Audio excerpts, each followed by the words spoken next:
Kalau korang ada RM100 dalam dompet sekarang, daripada duit ni habis terbang beli benda bukan-bukan, tahu tak korang sebenarnya boleh tukar duit ni jadi barang emas tulen. Jom saya kongsikan.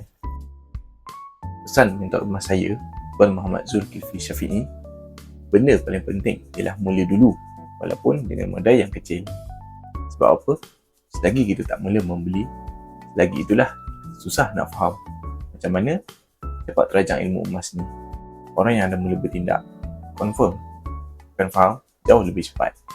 Tapi sebelum korang melabur lebat-lebat, sebaiknya pastikan korang dah ada duit kecemasan, sekurang-kurangnya 3 bulan pendapatan. Tapi katakanlah duit kecemasan 3 bulan pun belum cukup, korang tak payah risau. Boleh mulakan dulu dengan bajet yang comel. Belilah shilling 1 dinar ke, ataupun gold bar 1 gram dulu, buat pembakar semangat. Lepas dah ada aura menyimpan tu, baru korang fokus mula untuk cukupkan tabung kecemasan tunai tadi. Anggap emas pertama ni sebagai booster motivasi untuk korang mula kumpul harta. Sekarang ni dengan bajet serendah RM100 je, korang dah boleh miliki emas berketurunan 999 atau 24 karat yang berat sekitar 0.16 gram dalam akaun public gold. Menabung je, konsisten sikit-sikit tanpa komitmen bulanan.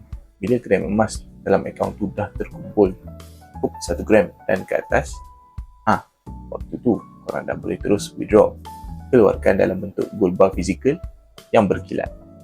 Tak payah tunggu modal beribu-ribu baru nak mula. Tukar je RM100 yang korang ada tu jadi pelindung kekayaan hari ni. Nak saya bimbing secara percuma bersama Public Gold?